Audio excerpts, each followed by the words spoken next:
नमस्कार। मैं अशोक जी एक बार फिर एक नई कल्याणकारी कथा लेकर आया हूँ। आज हम बात करेंगे कर्म योग पर। हम देखते हैं कि पूरी सृष्टि, पूरा ब्रह्मांड हमेशा गतिशील रहता है। इसमें हमेशा परिवर्तन होता रहता है। कभी भी इस परिवर्तन को किसी क्षण के लिए भी रोका नहीं जा सकता है। ये सिद्ध करता है कि हर समय, हर वक्त, हर पल, हर क्षण कर्म होता ही रहेगा। कर्म कभी भी नहीं रुकता है। कभी कभी हम कहते हैं कि आज हम कुछ नहीं करेंगे, तो भी सोते हैं, जागते हैं, सांस लेते हैं, सुबह उठते हैं, सुबह के कर्म करते हैं। ये सब कर्म हैं। इन्हें साधारण भाषा में नैमित्तिक कर्म कहते हैं, जो अपने वक्त पर ऑटोमेटिक होते रहते हैं। फिर हम देखते हैं कि हर कर्म का फल निकलता ही है। दुनिया की कोई भी ताकत कर्म के फल को होने से रोक ही नहीं सकती है। कर्म होगा, फल निकलेगा, प्रारब्ध बनेगा, और फिर प्रारब्ध को काटने के लिए आत्मा एक नया शरीर धारण करके जन्म लेती है। मर्यादा पुरुषोत्तम राम जी ने जब बाली का वध एक पेड़ के पीछे छिपकर तीर से किया था, तो उनकी भी भावी बनी।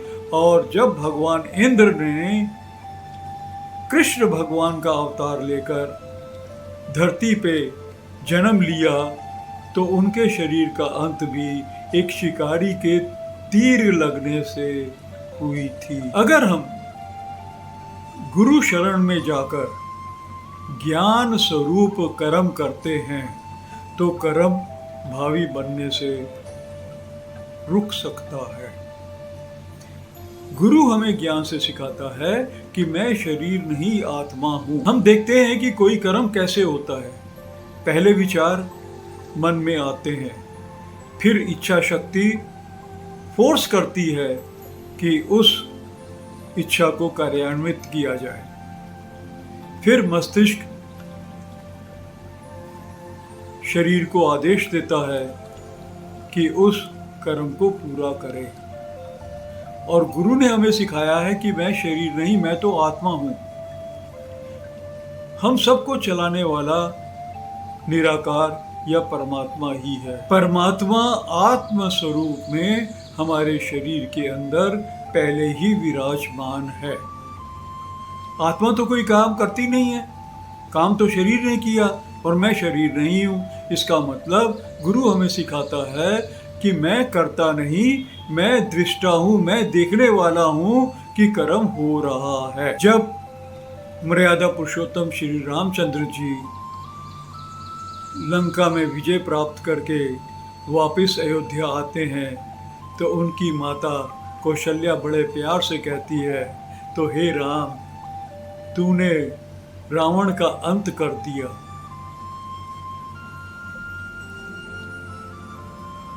भगवान राम जवाब देते हैं कि माता, मैंने रावण का अंत नहीं किया, मैंने रावण को नहीं मारा, रावण को उसकी मैंने मारा। रावण ने मैं में आकर, अहंकार में आकर, कर्ता बनकर सीता जी का हरण किया, तो उसका फल तो उन्हें भोगना ही पड़ा। फिर गुरु हमें ज्ञान देता है कि सकाम और निष्काम। जब हम कामना सहित कोई काम करते हैं, तो उसे सकाम कहते हैं, क्योंकि हमारी इच्छा होती है, परिणाम में सोच होती है, उसे सकाम कहते हैं। गुरु हमें कहता है कि हम कामनाओं के रहित कर्म को अंजाम दें। लेकिन सवाल फिर हम देखते हैं कि हर कर्म के पीछे कोई ना कोई कामना होती है। गुरु सेवा भी एक कामना तो है। तो गुरु हमें बताता है कि कामना अगर है, तो उस कामना में आसक्ति नहीं हो। ईश्वरी प्रेरणा से कोई कर्म होता है, करिए और कर्म को करने के बाद उसको हमेशा के लिए भूल जाइए। उसमें कोई आसक्ति नहीं है। आसक्ति का एक बहुत प्यारा उदाहरण देता हूँ कि एक दंपति है, वो एक जगह खरीदते हैं और उसमें बहुत सुंदर सा घर बनाते हैं, बहुत बड़ा घर बनाते हैं। गृह प्रवेश में सबको बुलाते हैं और बार बार कहते हैं, देखिए हमने कितना सुंदर घर बनाया है, ये मेरा घर है, ये मेरा ड्राइंग रूम है, ये मेरा बेडरूम है, ये देखिए हमने बाथरूम कितने सुंदर बनाए हैं। बहुत खुश होते हैं और हमेशा सबको बुला बुला कर अपना घर दिखलाते हैं। वक्त के साथ उनकी 2 बेटियाँ होती हैं, पढ़ने के लिए विदेश चली जाती हैं। फिर दंपति सोचने लगते हैं कि इतना बड़ा घर मैं क्या करूँगा। बगल में एक बड़ी सी टावर में एक छोटा सा फ्लैट लेकर रहने लगते हैं और अपने घर को बेच देते हैं। जो उस घर को खरीदता है वो कहता है कि मेरा परिवार बहुत बड़ा है, मुझे इतना छोटा घर नहीं, मुझे 4 मंजिल घर चाहिए। तो एक दिन बुलडोज़र को बुलाकर उस पूरे घर को गिरा देता है और उस समय वही दंपति जो बगल में रह रहे थे वहाँ खड़े होकर देख रहे हैं और रो रहे हैं। कहते हैं कि देखिए कितना सुंदर घर मैंने बनाया था और आज ये ज़मीन में मिल गया। मेरा घर मैंने बनाया, मेरा। आप ही फैसला करिए कि कौन सा घर, किसका घर, किसका। गुरु ने हमें बताया कि मनुष्य जन्म सर्वश्रेष्ठ होता है। क्यों? क्योंकि मनुष्य के पास सोचने की शक्ति है, उसके पास विवेक है, उसके पास चॉइस है कि कोई भी कर्म करे या ना करे। ये चॉइस सबको, हर जीव जंतु को नहीं मिलती है। अगर मैं कर्ता बनकर अपने आप को आगे कर ईश्वर को पीछे करके कोई कर्म करूँगा तो उसका फल मुझे भोगना ही पड़ेगा। कर्म के फल के भोगने की एक बड़ी दिलचस्प कहानी सुनाता हूँ। एक छोटा सा परिवार है, उसमें 2 सदस्य हैं। पति जो हैं वो अध्यापक का काम करते हैं और बच्चों को मॉरल साइंस का ज्ञान देते हैं। उनके बगल में एक और कपल रहता है, वो व्यापार करते हैं। व्यापारी साहब हीरे जवाहरात का काम करते हैं, लेकिन अध्यापक जी चूंकि मॉरल साइंस के ज्ञानी, इसलिए दोनों परिवारों में बड़ी दोस्ती होती है और व्यापारी अक्सर व्यापार की या कोई ज्ञान की बात सीखने के लिए इनके घर हमेशा जाते रहते हैं। वक्त बीतता है, अध्यापक जी का भी एक बेटा होता है और व्यापारी जी के तो 5 लड़के होते हैं। अध्यापक का बेटा पढ़ने में बड़ा होशियार, अच्छी पढ़ाई करने के बाद वो एक अच्छे से कॉलेज में प्रोफेसर बन जाता है और व्यापारी के बच्चे पिता के व्यापार में ही लग जाते हैं, सभी हीरे जवाहरात का काम करते हैं। अब प्रोफेसर साहब हमेशा ये सोचते हैं कि देखिए मैंने इतनी मेहनत की, मैंने इतनी पढ़ाई की, मैं इन 5 बच्चों से ज़्यादा लायक था, पढ़ने में होशियार था, हमेशा फर्स्ट आता था, लेकिन मेरे पास वही गिने चुने पैसे तनख्वाह के रूप में मिलते हैं और ये 5 भाई करोड़ों में, अरबों में खेलते हैं। तो थोड़ी सी उसके दिल में हमेशा जेलसी की भावना रहती ही है। लेकिन व्यापारी वो इसको भी अपना बच्चा समझते हैं और प्यार से मिलते हैं, अक्सर इनके घर में आते जाते रहते हैं। वक्त बीत गया। एक दिन अचानक यही व्यापारी प्रोफेसर साहब के घर में आता है और कहता है कि मैंने अपना जीवन बहुत सुख से, प्यार से, इज्जत से, ज्ञान सहित काट लिया है।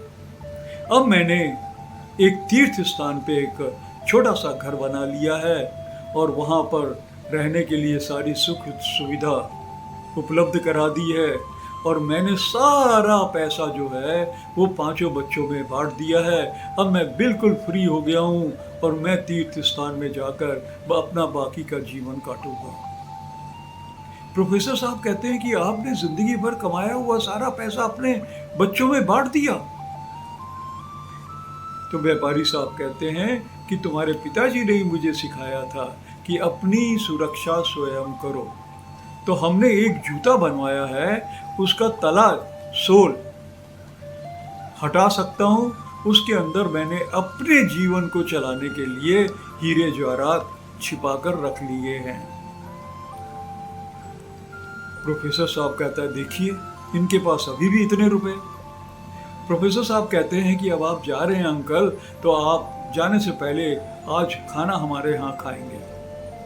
व्यापारी तैयार, हाथ धोने के लिए वॉशरूम में जाता है व्यापारी। पीछे से प्रोफेसर साहब उसके जूते का सोल निकालकर उसके सारे हीरे जवाहरात चोरी कर लेते हैं। वो सोचता है कि मैं इन पैसों से कुछ व्यापार करूँगा तो मुझे भी तो कुछ कमाने का अधिकार है, मुझे भी तो थोड़े से कुछ ज़्यादा पैसों की ज़रूरत है। इनका क्या है, जब इन्होंने अपनी सुविधा अपना इंतज़ाम कर लिया है तो इन हीरे जवाहरात के अलावा भी इनके पास कुछ ना कुछ और माल मसाला होगा ही होगा। तो इसलिए बगैर अपने दिमाग पे किसी टाइप का जोड़ डाले हुए चोरी कर लेता है। खाना खाने के बाद व्यापारी साहब तीर्थ स्थान के लिए चले जाते हैं। तो उन्होंने हरिद्वार में ये अपनी एक छोटी कुटिया बनाई थी। साधु संतों के बीच में, गुरुओं के बीच में उनके प्रवचन सुनते हुए अपना वक्त काटते हैं। एक दिन व्यापारी को ख्याल आता है कि क्यों ना मैं सारे गुरुओं को बुलाकर, सारे साधु संतों को बुलाकर उनके प्रवचन कराऊं, जिससे कि पूरे शहर के रहने वाले लोगों को फायदा हो। 3-4 दिन का प्रवचन होना चाहिए, उनके रहने खाने पीने का इंतज़ाम होना चाहिए। तो वो जहाँ पर उसके बच्चे रहते हैं वहीं पे एक व्यक्ति जो है वो इवेंट मैनेजमेंट का काम करता है, उसको बुलाते हैं और कहते हैं कि ये सारा इंतज़ाम तुम करो, ये सारी जिम्मेवारी तुम्हारी। इवेंट मैनेजमेंट करने वाला आदमी खुश हो जाता है कि चलिए अच्छा व्यापार मिला। और ये व्यापारी साहब कहते हैं कि इसका कितना खर्चा हो जाएगा। इवेंट मैनेजमेंट ने हिसाब लगाकर बताया कि करीब 70 से 75 लाख रुपए का खर्चा आएगा। 4 दिन सबके रहने का, पंडाल बनाने का, प्रवचन होने का, खाने पीने का सारा इंतज़ाम मैं कर दूंगा। अब चूंकि इवेंट मैनेजर कहता है कि मेरे पिताजी भी हीरे जवाहरात की पॉलिश करना, कटाई करना सारा काम आपसे सीखते थे, तो मुझे आपसे किसी टाइप के एडवांस की ज़रूरत नहीं है। मैं पूरा काम ख़त्म कर लूँगा, उसके बाद सारे पैसे आपसे ले लूँगा। और आपकी रेपुटेशन तो दूर दूर तक फैली हुई है, आपसे ज़्यादा ईमानदार तो कोई आदमी है ही नहीं है। व्यापारी साहब भी मान जाते हैं, चलिए ऐसा ही सही। 4 दिन बीत जाते हैं, बड़ा अच्छा इंतज़ाम होता है, बहुत साधु संत आते हैं, बहुत गुरु आते हैं, सब बड़े खुश हो जाते हैं, सबको बड़ी इज्जत मिलती है, अच्छे खाने पीने रहने का इंतज़ाम, सब खुशी खुशी चले जाते हैं।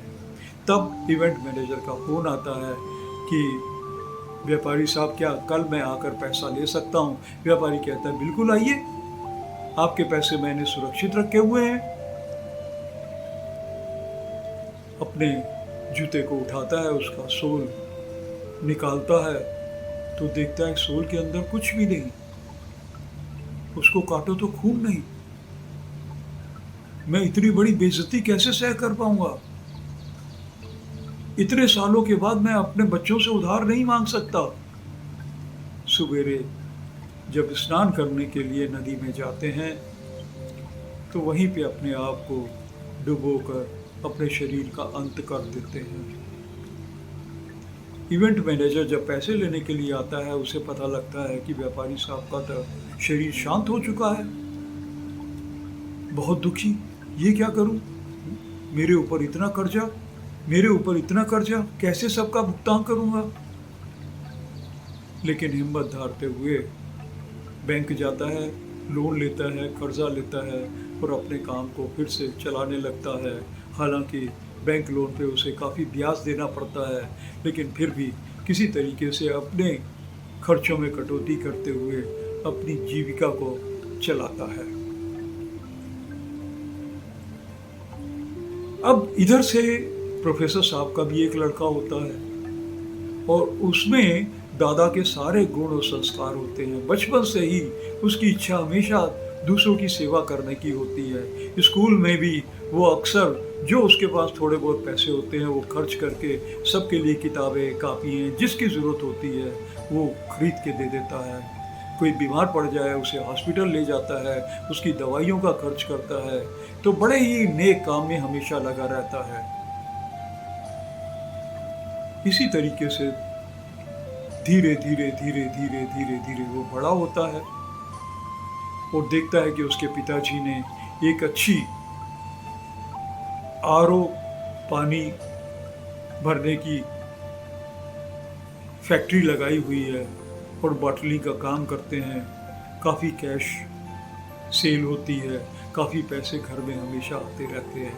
लेकिन ये बच्चा जो है हमेशा दान दक्षिणा और दूसरों की सेवा में लगा रहता है। प्रोफेसर साहब ने अपनी फैक्ट्री के बगल में एक मंदिर भी बनाया था और उसमें उसने एक अपने गुरुजी को प्रार्थना करके लेके आया था कि गुरुजी आप यहाँ बैठ के हम सबको ज्ञान देने का कष्ट करें।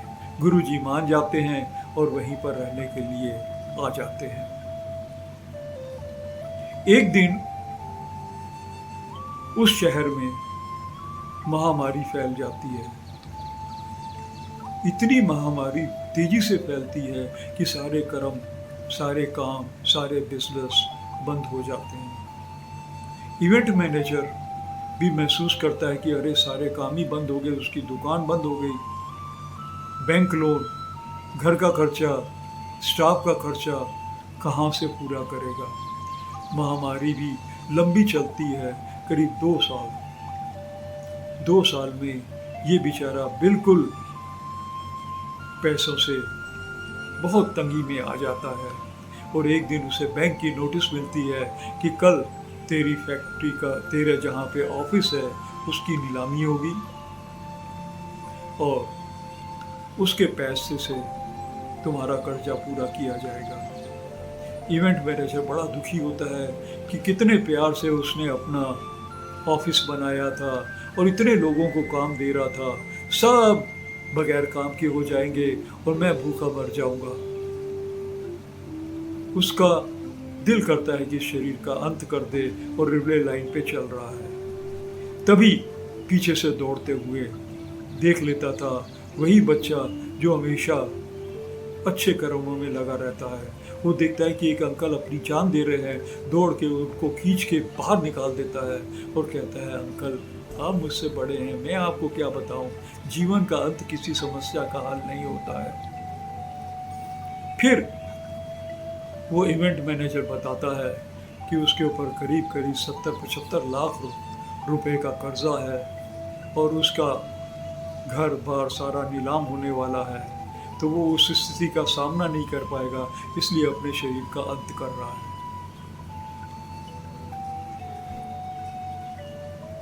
बेटा कहता है कि चलिए देखता हूँ कि मैं कुछ अगर हो सकता है तो आपकी सेवा जरूर करूँगा, एक दिन का मुझे टाइम दीजिए। घर जाता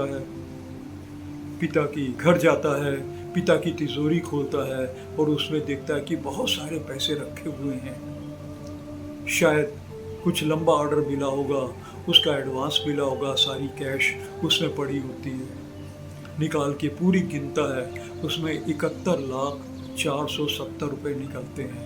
उतने ही रुपए लेकर वो इवेंट मैनेजर के पास जाता है, कहता है कि मेरे पास सिर्फ इतने पैसे हैं, इससे गुजारा चला लो। श्रद्धा से इवेंट मैनेजर का सिर झुक जाता है, कहता है इतने रुपयों से मेरा कल्याण हो जाएगा। दूसरे दिन जाके बैंक में सारे पैसे जमा करता है और उसका घर, वर्क प्लेस नीलाम होने से बच जाता है और फिर से वो अपने पैरों पे खड़ा हो जाता है। और दूसरे दिन रात को अचानक ये बच्चा खुशी खुशी अपने पिता को बताता है कि भाई मेरे से ये काम हो गया है और मैंने किसी की मदद में, मैं उसका नाम नहीं बताऊंगा, आपके सारे पैसे दे दिए। पिता को, प्रोफेसर साहब को बहुत शौक लगता है कि इतनी मेहनत के पैसे कैसे वो, क्या बोलते हैं, सारे के सारे पैसे किसी को उठा के दे सकता है। अब उसका बिजनेस कैसे चलेगा, काम कैसे चलेगा। बहुत दुखी मन से उस रात को बिता रहा है और उसी समय क्या देखता है कि रात को अचानक उसके बेटे के पेट में बहुत दर्द होती है और इतना दर्द होती है कि उसको वो सह नहीं पाता है और उसके प्राण पखेरु उड़ जाते हैं। कहता लीजिए, सारे पैसे भी चले गए, बेटा भी चला गया। सुबह दौड़ते दौड़ते अपने गुरु के पास मंदिर में जाता है। कहता है, हे गुरु जी, मैंने तो सारे नेक काम किए थे, मेरा बेटा भी बचपन से ही नेक काम में लगा हुआ था, फिर उसका अंत कैसे हो गया। गुरुजी बताते हैं, ये उसका प्रारब्ध था, वो अपना प्रारब्ध काटने के लिए आया था। उसके प्रारब्ध में इतनी ही उम्र लिखी थी और वो उतनी उम्र भोग के ईश्वर के पास चला गया है। फिर प्रोफेसर साहब पूछते हैं, तो जाते जाते उसने मुझे क्यों कंगाल कर दिया, मेरे सारे पैसे उठा के क्यों दे दिए किसी को, और बताया भी नहीं किसको दिए, मैं भी तो भिखमंगा बन गया। तो गुरुजी बतलाते हैं कि ये जितने भी रिश्तेदार, भाई बहन, माता पिता होते हैं, ये सब एक दूसरे से संबंधों में बंधे रहते हैं, सुख में बंधे रहते हैं और अपना अपना प्रारब्ध काटने के लिए आते हैं। सब अपना प्रारब्ध भी काटते हैं और एक दूसरे के साथ रिश्तेदार बनकर एक दूसरे का प्रारब्ध भी कटाने के लिए आते हैं। तो जरूर तुम्हारा भी कोई प्रारब्ध होगा जिसको काटने में मदद देने के लिए बेटा तुम्हारे पास आया, और जैसे ही तुम्हारे द्वारा लिया गया कर्जा उसका भुगतान हो गया, उसके प्राण पखेरु उड़ गए। तब प्रोफेसर साहब को याद आता है कि उसने भी एक बार चोरी से पैसे चोरी किए थे और किसी को परेशान किया था। और देखिए, जिसके चोरी किए थे पैसे, उनकी भी मृत्यु पानी में हुई और उसी पानी का व्यापार करते हुए प्रोफेसर साहब के भी जीवन का अंत हो गया। मेरे भक्तों, इस कथा से हमने ये सीखा कि हर कर्म का फल निकलता है।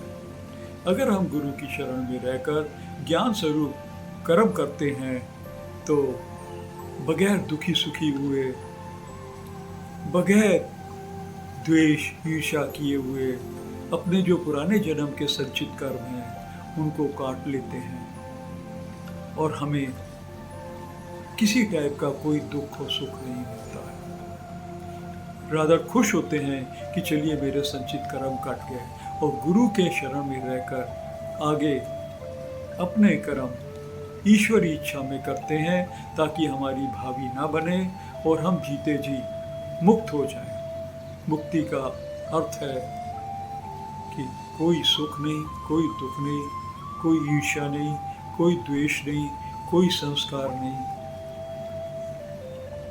बस आत्मा के आनंद में हमेशा डूबते हुए जीवन को मौज लेकर चला रहे हैं। ईश्वर ने हमें ये जन्म मौज लेने के लिए भेजा है।